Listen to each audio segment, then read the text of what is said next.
Anak saudara, saya diangkat menjadi ulama hikmah. Saudara, di dalam Islam ini ada beberapa ulama ya, ada beberapa kiai. Ada kiai hikmah, ada kiai dakwah, ada kiai Quran, ada kiai tafsir, ada kiai wafat, macam-macam saudara. Ada berbagai macam kiai. Tapi untuk saya pribadi adalah kiai hikmah. Mungkin saudara bertanya, kiai hikmah ini apa? Kiai hikmah ini kalau saudara tahu, kalau umpamanya saudara pernah mendengar apa yang dinamanya dunia spiritisme, okultisme, dunia gaib, kemudian dunia jin, saudara perlu saudara ketahui yang membidangi itu adalah kiai hikmah. Kalau saudara juga melihat bagaimana orang dibacok tidak mempan, kemudian ditembak tidak mempan, udah bagaimana cara seperti mereka lakukan kepada beberapa dia demonstrasikan kepada orang-orang, saudara, itu banyakkan kiai hikmah yang menangani. Dan saudara, saya dinobatkan menjadi kiai hikmah ini sejak umur 15 tahun. Dan saudara, sejak saya umur 15 tahun dinobatkan menjadi kiai hikmah ini, saya memelihara kurang lebih 5.000 jin. Kemudian di samping itu, saya mempunyai amalan. Amalan ini tidak tanggung-tanggung, yang menyangkut hidup saya juga.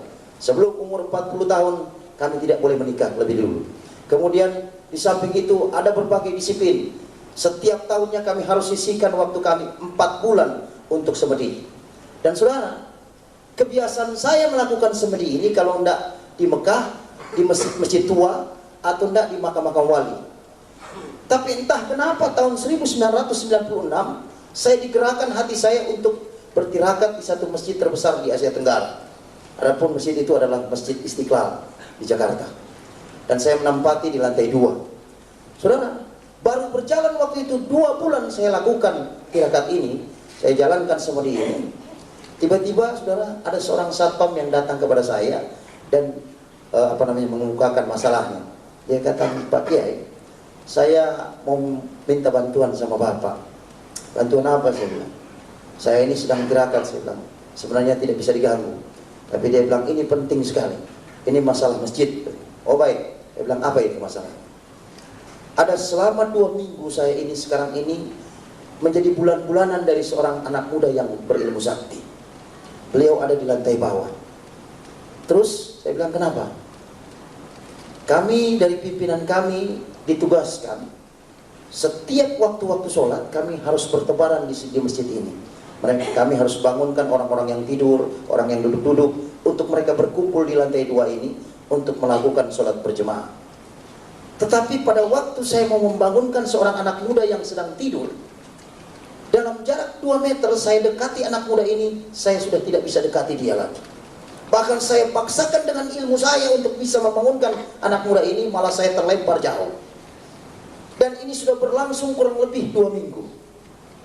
Sehingga kesimpulannya saya merasa bahwa saya ini disepelekan tugas saya. Terus saya rasa karena Bapak seorang kiai hikmah, saya yakin bahwa anak muda ini bisa ditaklukkan oleh Bapak. Saya bilang, sebenarnya sederhana kalau menghadapi orang sakti. Kamu dekati orang sakti itu dengan kamu tidak memakai ilmu kamu, karena ilmu kamu masih di bawah dia. Jadi kamu dekati dia tanpa memakai dengan ilmu kamu. Oh begitu. Jadi sekarang ini kamu pergi ke lantai bawah, di lantai 1, kemudian kamu bangunkan anak muda itu, dan apabila dia sudah bangun, cepat suruh dia menghadap saya." "Oh baik Pak." Dia lakukan. Pada waktu dia turun ke bawah, kemudian dia lakukan apa yang saya suruh. Dan ternyata benar. Pada waktu dia dekati, kemudian dia bangunkan, ternyata terbangun anak muda ini. Dengan mudah dia dekati. Dan pada waktu dia bangun, karena selama 2 minggu dia lakukan itu tidak berhasil, dan baru hari itu dia berhasil, dia sempat terkejut. Pada waktu dia bangunkan, anak muda ini langsung tanya, "Kenapa kamu bangunkan saya?" Langsung satpam ini katakan, "Ada seorang kiai di lantai 2 mau bertemu dengan adik.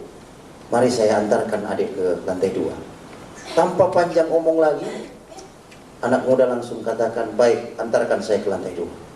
Sampai di lantai 2, saudara, bertemulah dengan saya. Pada waktu bertemu, kebiasaan dari orang muslim ini kalau ketemu dengan kiai, saudara, yang pertama mereka lakukan adalah mereka pegang tangan kiai itu, mereka cium tangan kiai itu, kemudian mereka ucapkan Assalamualaikum. Tetapi itu tidak dia lakukan kepada saya. Pada waktu dia sampai di depan saya, dengan santainya dia dekati saya, kemudian dia berjabat tangan dengan saya, kemudian dia katakan, "Halo Pak Kiai, apa kabar?" Saudara, sejak saya dinobatkan menjadi kiai ini, belum pernah saya menghadapi orang menyapa saya seperti itu. Bahkan kadang-kadang ada orang Kristen yang datang kepada saya mengucapkan salam, assalamualaikum juga. Tapi baru kali itu saya disapa seperti itu. Terpikir oleh saya, ini anak muda ini benar-benar apa? Menyepelekan saya.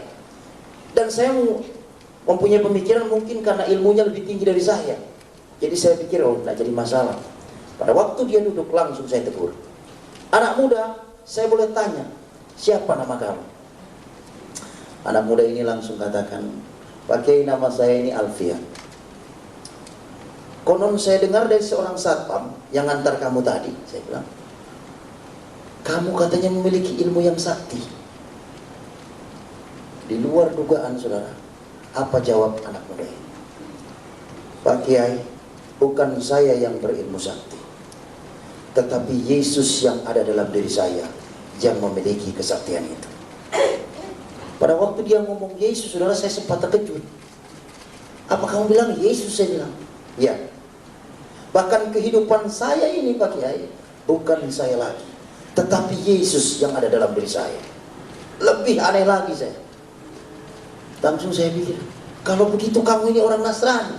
Betul. Dalam pikiran saya, anak muda ini mungkin datang ke masjid ini dalam rangka untuk dia ini mau masuk Islam. Kenapa? Tahun 96 itu saudara bisa lihat keadaan Indonesia ini ya, khususnya tanah di daerah Jawa ini. Ada banyak gereja dihancurkan. Ada banyak orang-orang apa? Orang-orang percaya dikejar-kejar. Ada banyak orang-orang percaya bahkan dibantai. Saya berpikir, oh mungkin dia mau masuk apa? Islam. Ternyata tidak, saudara.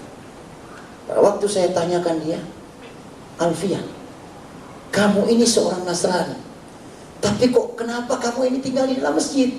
Bahkan kamu sudah 2 minggu ada di masjid ini." Dia katakan, "Saya senang di masjid ini Pak Kiai, karena ini rumah Tuhan." Saya bilang, nggak salah kalau kamu katakan ini rumah Tuhan. Cuman sekarang saya mau tanyakan, kenapa kok kamu tidak bermitra dengan orang Kristen yang lain? Kamu tidak ke gereja, tidak bersekutu dengan orang-orang Kristen yang lain. Dengan tenang Alfian katakan, "Perlu Pak Kiai ketahui bahwa sekarang ini gereja sedang sakit." Saya bilang, "Sakit apa?" Ada banyak orang-orang Kristen, mereka datang ke gereja bukan menyembah Allah dalam roh dan kebenaran. Bukan mereka yang membaca kebenaran firman Tuhan, bukan mereka untuk memuji nama Tuhan, tetapi mereka mengagung-agungkan akan golongan mereka. Mereka katakan, golongan kamilah yang benar, golongan kamilah yang akan ke surga, golongan Kristen kamilah yang akan masuk ke dalam kerajaan surga, sementara golongan Kristen yang lain itu tidak masuk dalam kerajaan surga. Padahal mereka itu adalah satu kesatuan tubuh Kristus. Mendengar seperti itu, langsung saya tanyakan lagi, bagaimana dengan kamu? Untuk saya pribadi Pak, saya tidak perlu khawatir karena di dalam diri saya ada Yesus. Saudara, setiap kali dia ngomong selalu tidak pernah dia tidak selipkan Yesus. Sehingga membuat saya bertanya, saya pikir siapa ini Yesus ini? Langsung saya tanyakan kepada Alfian, "Alfian, dari tadi kamu selalu mengalaskan Yesus, selalu Yesus." Sebenarnya Yesus itu siapa sih? Apa Alfian katakan? "Bapak ingin dengarkan apa Yesus ini?" "Oh ya," saya bilang. Tidak tanggung-tanggung dia saksikan Yesus itu dari jam 4 sore sampai jam 10 malam. Dia saksikan dengan begitu berapi-api mengenai Yesus ini. Herannya dari jam 4 sore sampai jam 10 malam itu, mulut saya ini terkatup hanya mendengarkan kesaksian dia. Dan saudara, setiap dia pekikan nama Yesus, ada kurang lebih 148 ilmu yang ada dalam diri saya, satu persatu hilang kuasanya. Pada waktu dia sudah jam 10 malam dia saksikan mengenai Yesus itu, sempat terhenti sejenak. Langsung saya angkat bicara, saya bilang, "Alfian, tunggu sebentar. Kamu ini menyaksikan Yesus begitu berani. Dan kamu menyaksikan Yesus ini bukan di gereja ini," saya bilang. "Ini dalam masjid," saya bilang. "Bagaimana bisa jadi kamu seberani ini?" Dia bilang, "Inilah yang diinginkan oleh Yesus yang ada dalam diri saya. Saya harus saksikan Yesus itu kepada Bapa." Saat itu sempat saya agak sedikit marah saudara, karena dia begitu tegas menunjuk kepada saya. Saya bilang, baik, kalau kamu katakan seperti itu, sekarang ini kamu akan saya tahan di tempat ini. Saya akan tes Yesus yang ada dalam diri kamu, dengan satu catatan. Apabila Yesus yang ada dalam diri kamu kalah dengan ilmu saya, maka besok juga kamu harus ucapkan 2 kalimat syahadat, dan kamu harus ikut sholat subuh berjemaah bersama saya di lantai 2 ini. Kamu siap terima tantangan saya? Alfian dengan tenang dia katakan, kalau itu yang diinginkan oleh Yesus yang ada dalam diri saya, maka saya akan terima tantangan Bapak di dalam nama Yesus. Hilang lagi ilmu satu, saudara. Saat seperti itu, saya sempat sadari bahwa di dalam nama Yesus ada kuasa. Saya sempat berpikir, luar biasa ini anak muda ini. Anak muda itu kurang lebih umurnya sekitar 25 tahun. Dia tahu persis bahwa Yesus ada di pihak dia. Dia tahu persis kapasitas Yesus yang dia percaya. Dan pada saat itu langsung saya bilang, baik, kalau kamu memang berani menerima tantangan saya, sekarang juga saya persilakan kamu untuk mempersiapkan diri. Ada mungkin ritual yang kamu harus lakukan untuk mempersiapkan dalam pertandingan ini, saya juga akan mempersiapkan diri. Saudara, pada waktu saya sementara mempersiapkan diri, kurang lebih hampir 2 jam saya persiapkan diri saya dengan berbagai ritual yang saya lakukan. Yang saya lihat, Alfian ini tenang-tenang saja. Tidak ada satu reaksi apapun yang dia lakukan. Sepengetahuan saya, biasanya kalau orang Kristen mau persiapan, paling tidak berhubungan dengan Tuhan dengan berdoa. Kadang-kadang mungkin bertelut, kemudian lipat tangan, tutup mata. Tapi ini dia tidak lakukan sama sekali. Dia duduk dengan tenang. Sehingga membuat saya penasaran. Saya langsung tinggalkan sejenak. Saya punya persiapan. Saya dekati dia. Alfian, boleh saya tanya sebentar? Oh boleh Pak, silakan. Ini saya hampir 2 jam mempersiapkan diri. Tapi yang saya lihat kok kamu tenang-tenang saja. Alfian dengan senyum dia katakan, Bapak ini mau lawan saya atau mau lawan Yesus yang ada dalam diri saya? Iya, saya bilang saya akan lawan Yesus yang ada dalam diri kamu. Tapi paling tidak kamu harus ada persiapan. Dia bilang, kalau itu yang Bapak mau, maka saya persilakan biarlah Yesus yang berperang ganti saya, dan saya cukup diam saja. Belakangan saya tahu setelah saya jadi hamba Tuhan, ini firman Tuhan, saudara. Pada waktu dia katakan seperti itu, saya udah gak bisa ngomong, saudara. Saya bilang, oke, silakan teruskan kamu punya apa? Persiapan. Saya juga akan rampungkan. Sempat terpikir oleh saya, beberapa kali dia pekikan nama Yesus, ilmu saya hilang satu persatu. Saya bilang, ini perlu bantuan, saya bilang. Saat itu langsung saya panggil jin yang saya pelihara. Saat itu saya bilang, jin, sini dulu. Saya mendapat satu musuh yang tidak tanggung-tanggung. Masih muda. Yang herannya setiap dia pekikan nama Yesus, ilmu saya hilang satu persatu. Bahkan entah berapa ilmu yang sudah hilang. Dan saudara perlu ketahui, untuk mendapatkan ilmu ini bukan gampang, saudara. Satu ilmu saja, taruhannya hampir mati dan hidup. Kadang harus dikubur 3 hari 3 malam dengan hanya selang ke atas, satu selang ke atas, saudara, melalui mulut. Kadang kita harus berendam di air selama 1 minggu. Itu kalau fisiknya tidak kuat, salah-salah bisa gila. Tapi herannya, saudara, ilmu yang sudah begitu susah saya dapatkan hanya dalam nama Yesus. Takluk. Saudara bisa bayangkan bagaimana kuasa nama Yesus ini. Dan saat itu langsung saya bilang, bagaimana saya harus hadapi dia. Ternyata jin ini sudah mengantisipasi selama 2 minggu kedatangan dari Alfian ini. Dia katakan, Pak Kiai, waktu dia datang ke masjid ini, kedatangannya saja tidak diketahui, tiba-tiba sudah ada di tempat ini. Lebih herannya lagi, seorang satpam yang mau dengan tulus mau membangunkan dia sholat, dalam jarak 2 meter sudah terlempar. Itu dia dalam keadaan tidur. Kami pikirkan kalau umpamanya dia melek lebih parah lagi nantinya. Lalu bagaimana saya bilang harus hadapi dia? Apa dia katakan? Waktu itu Bapak tidak memberikan mandat kepada kamu. Tapi kalau Bapak memberikan mandat kepada kami untuk menghancurkan Yesus yang ada dalam diri Alfian ini terlalu kecil, karena kami armadanya kurang lebih 5.000. Oh baik, sekarang ini saya andalkan kamu. Karena selama ini saya andalkan kamu, tidak pernah saya kecewa. Maka sekarang ini saya andalkan kamu. Apa syarat? Syaratnya adalah Bapak harus tidur dan anak muda itu harus tidur. Dan kami akan lawan Yesus yang ada dalam dirinya. Oh begitu? Baik. Saya langsung pergi ke anak muda ini, kemudian saya bilang, Alfian, ada aturan main dalam pertandingan ini. Kamu harus tidur dan saya juga harus tidur. Dan Yesus yang ada dalam diri kamu akan berperang dengan ilmu saya. Kamu siap menerima ini aturan main ini? Dengan tenang dia katakan, kalau itu yang Yesus inginkan dalam pertandingan ini, maka saya terima dalam nama Yesus. Hilang lagi satu, saudara. Saudara, saat itu saya benar-benar sedikit gentar, saudara. Karena apa? Saya melihat ada kuasa di dalam nama Yesus ini.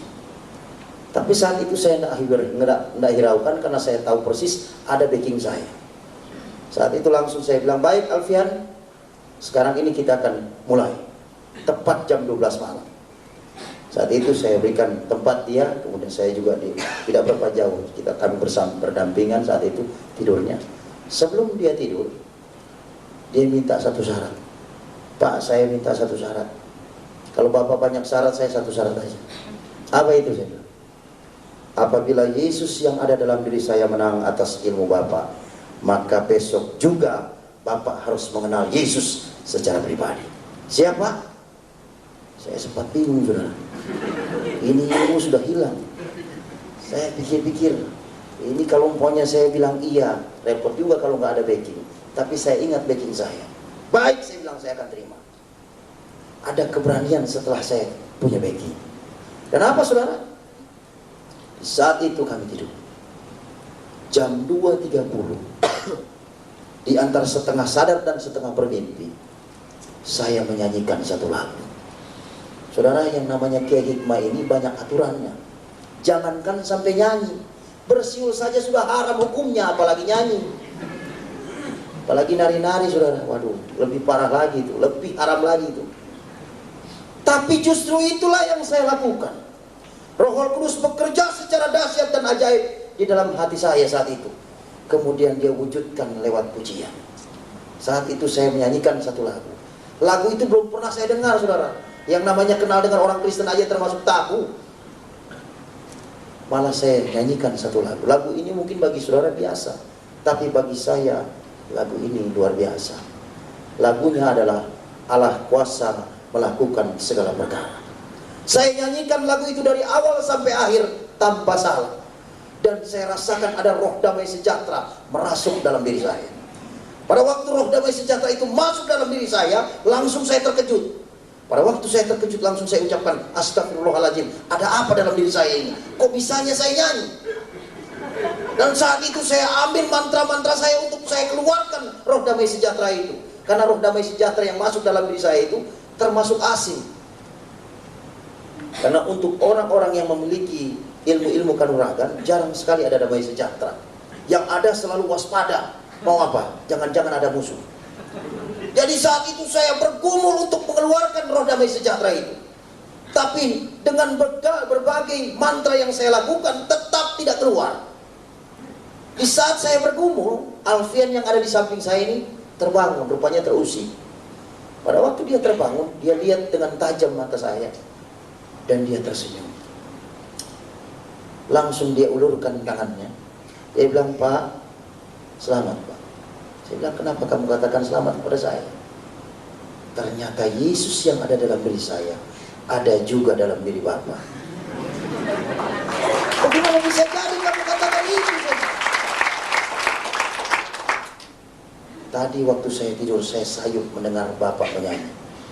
Saya tahu persis lagu yang Bapak nyanyikan itu lagu yang biasa dinyanyikan oleh orang-orang pengikut Yesus. Saya bilang, iya, kenapa begitu ya? Inilah ajaibnya Yesus yang ada dalam diri saya.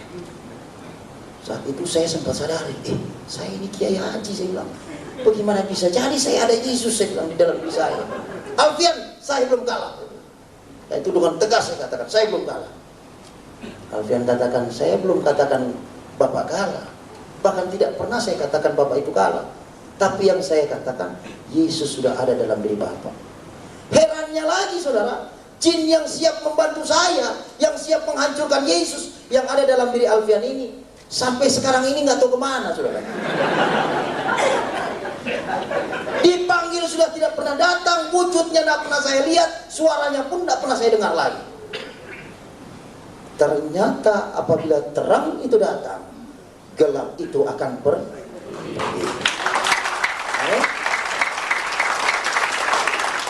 Ada banyak orang tidak mengerti masalah ini. Sudah Yesus masuk dalam dirinya, selalu katakan, saya ini masih begini. Wah saudara, ini nggak ngerti namanya. Amin. Di mana 2-3 orang berkumpul atas nama Tuhan, Dia ada di sini. Tidak ada kuasa kegelapan yang bisa tahan apa di hadapan hadirat Allah. Amin. Saat itu tetap saya tidak bisa terima saudara. Saya bilang, Alfian, kamu tahu saya ini seorang pemimpin umat, bagaimana bisa jadi kamu katakan seperti ini?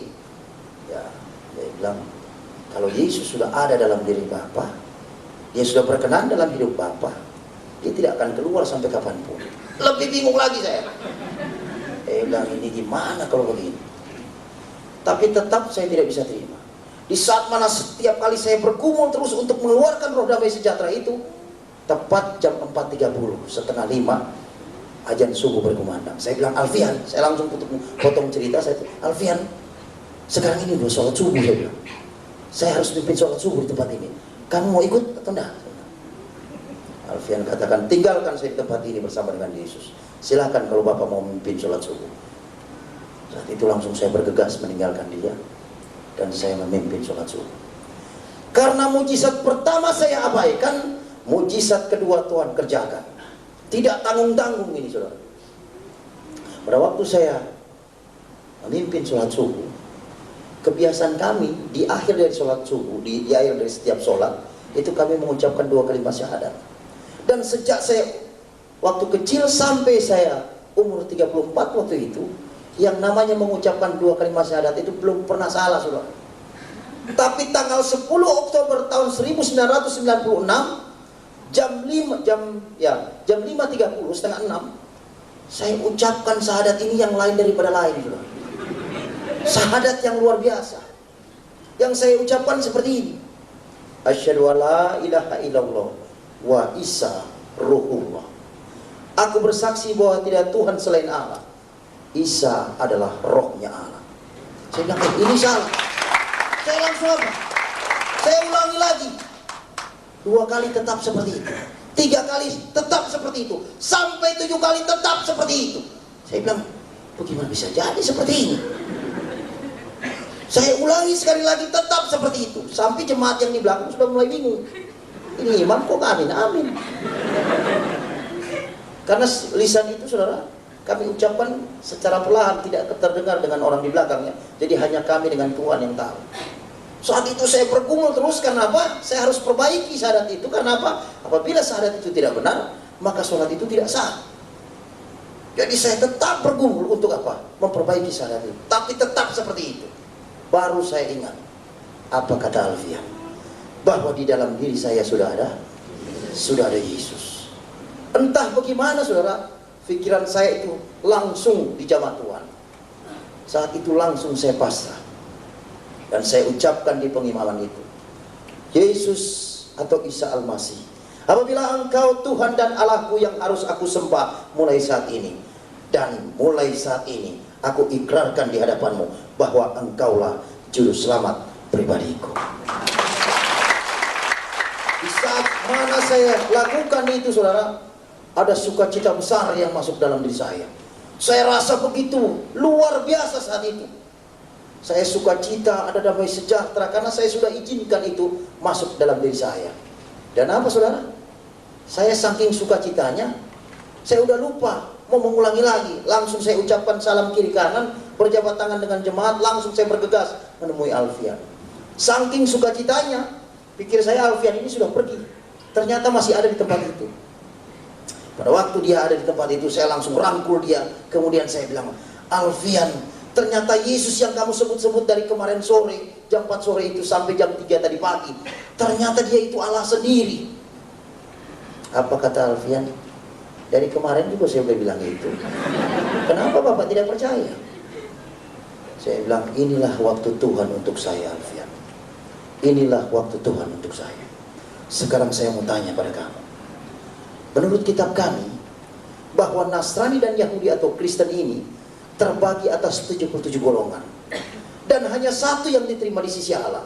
Sekarang saya mau tanya, golongan mana yang diterima di sisi Allah ini? Saya akan ikuti itu. Apa kata Alfian? Pak, jangan ikut dengan golongan. Karena ini merupakan penyakitnya orang Kristen. Golongan ini tidak akan menyelamatkan. Tapi ikutilah jejak Yesus. Apa yang Yesus lakukan, itu yang Bapak kerjakan. Apa yang Yesus tidak lakukan, jangan Bapak kerjakan. Hanya itu. Hanya itu, ya. Tepat jam 7 pagi. Saat itu Alfian mohon pamit. Dia katakan, Pak, sekarang ini semuanya sudah selesai. Ya, saya bilang sudah selesai. Saya sekarang ini mohon pamit. Saat itu langsung saya antarkan dia ke gerbang. Dan herannya saudara, sejak jam 4 sore sampai jam 7 pagi itu, tidak terpikir oleh saya, tanya dia alamatnya di mana, asli dari mana, orang tuanya di mana, keluarganya di mana, tidak pernah saya tanya. Yang terngiang-ngiang dalam pikiran saya itu adalah kesaksian dia mengenai Yesus. Dan pada waktu mau berpisah, dia sempat pegang erat-erat tangan saya. Dia bilang, Pak Kiai, selamat berjalan bersama dengan Yesus. Pandang Yesus, jangan pandang manusia. Sampai kita bertemu di kerajaan surga. Mulai saat itu, Alfian itu entah kemana. 3 tahun saya mengenyam pendidikan sekolah tinggi teologi, dan saya mendapat predikat yang terbaik. Di saat mana saya menggenggam akan ijazah yang sudah diberikan, saya langsung masuk ke kamar. Saat itu saya menangis dan saya berdoa, Tuhan, siapa Alfian itu? Aku bertanya sekarang juga.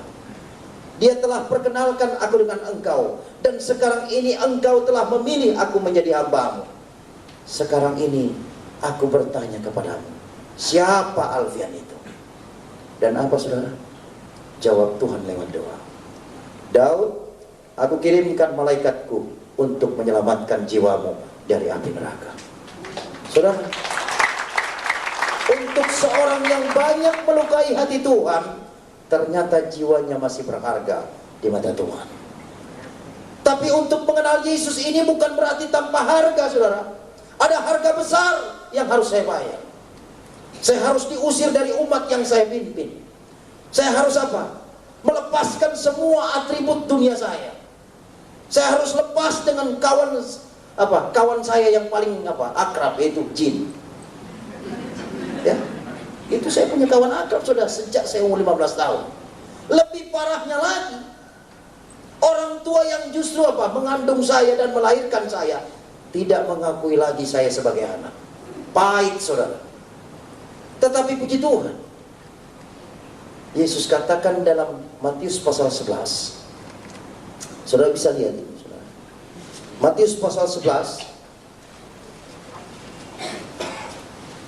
ayat yang ke-28. Saat itu saya dapat firman ini yang pertama. Dikatakan, marilah kepadaku semua yang letih lesuh dan berbeban berat, aku akan memberikan kelegaan kepadamu. Pikulah kuk yang kupasang dan belajarlah padaku, karena aku lemah lembut dan rendah hati, dan jiwamu akan mendapat ketenangan. Sebab kuk yang kupasang itu enak dan bebanku pun ringan. Saudara,